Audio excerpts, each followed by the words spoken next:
The man who poisoned the world. Thomas Migley Jr. was an American inventor, not a soldier, not a dictator, but his inventions hurt millions of people. In the 1920s, he added lead to gasoline to stop engines from making noise. It worked, but it poisoned the air. Lead is very dangerous to people, especially children. It damages the brain and can cause lifelong problems.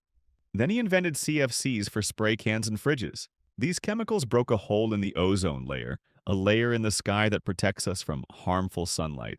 Migley didn't kill anyone directly, but his ideas caused global damage to health and the planet. He later died in a strange accident, caught in a device he invented for himself. One of the deadliest men in history, and most people still don't know his name. Doctor of Death. Shiro Ishii was a Japanese doctor during World War II. But instead of helping people, he created Unit 731, a secret lab where he tested deadly diseases on living prisoners. He froze people's limbs until they broke off. He cut people open while they were still alive. He gave people plague, cholera, and anthrax just to see what would happen. His work killed over 300,000 people, many of them innocent Chinese villagers. And after the war, he wasn't punished. The U.S. gave him a deal, his research in exchange for freedom. He died peacefully, never seeing jail. The woman who made lamps from skin. Ilse Koch was the wife of a Nazi camp leader, but her cruelty was her own. She chose prisoners with interesting tattoos, then had them killed so she could make lampshades, gloves, and books from their skin. She rode around the camp on horseback, whipping people for fun. Witnesses said she smiled while watching people get beaten or hanged. Even the Nazis thought she went too far. After the war, she was sentenced to life in prison. She later died by suicide, but her name still sends chills through history books. The Cannibal Emperor. Bokassa ruled the Central African Republic in the 1970s. He wore gold crowns, built a diamond throne, and called himself emperor. But behind the rich clothing was a monster. He beat schoolchildren to death for protesting school uniforms. His guards tortured people in the palace basement. Some said he even kept body parts in his freezer and ate them. He spent a third of his country's money on one royal party while his people starved.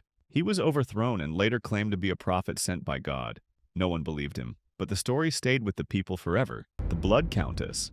Elizabeth Bathory was a rich woman from Hungary in the 1600s. In her castle, she tortured and killed young girls. Some say over 600. She beat them, burned them, froze them, and even bit their flesh.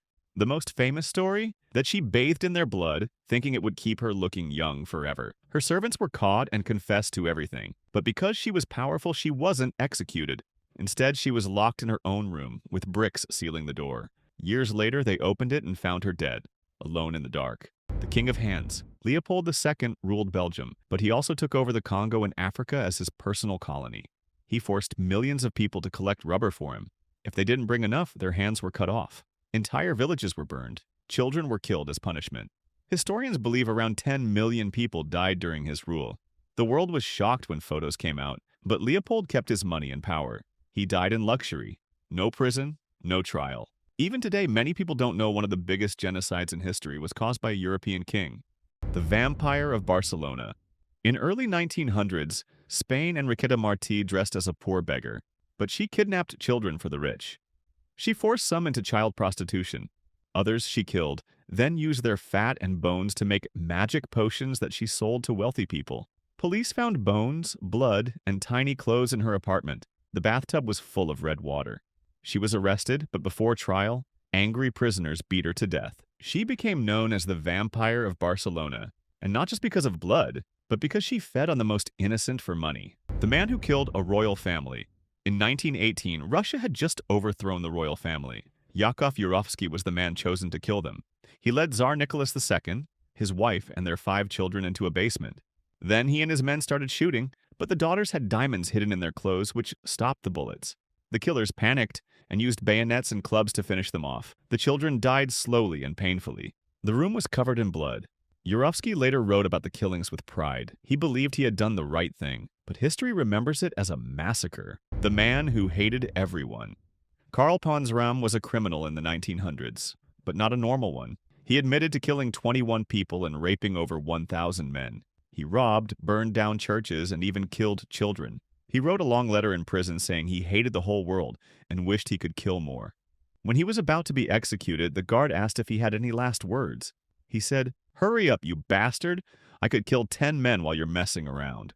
He wasn't insane. He just wanted people to suffer. The Butcher of Russia. Andrei Chikatilo was one of Russia's worst serial killers. From 1978 to 1990, he murdered at least 52 people, many of them children. He lured them from train stations and killed them in the woods. He stabbed some of them dozens of times, often while they were still alive. Sometimes he ate parts of the bodies. Police arrested the wrong people many times. But when Chikatilo was finally caught, he confessed everything, without emotion. In court, he said he was a mistake of nature. He was executed with a bullet to the head. The man who planned the Holocaust. Reinhard Heydrich wasn't a Nazi leader you hear about often, but he was one of the worst. He helped plan the final solution. The Nazi plan to kill all Jews in Europe.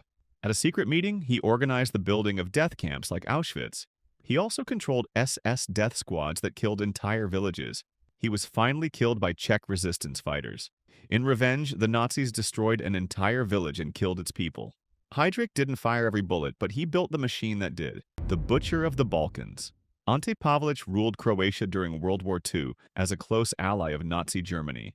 He ran death camps where Serbs, Jews, and Roma were killed in horrible ways, burned, tortured, or thrown into pits. His guards wore knives on their hands to cut throats faster. The goal? Kill people as quickly as possible. Up to 500,000 people died under his rule. After the war, Pavlich escaped to Argentina with fake documents. He lived a quiet life and died peacefully.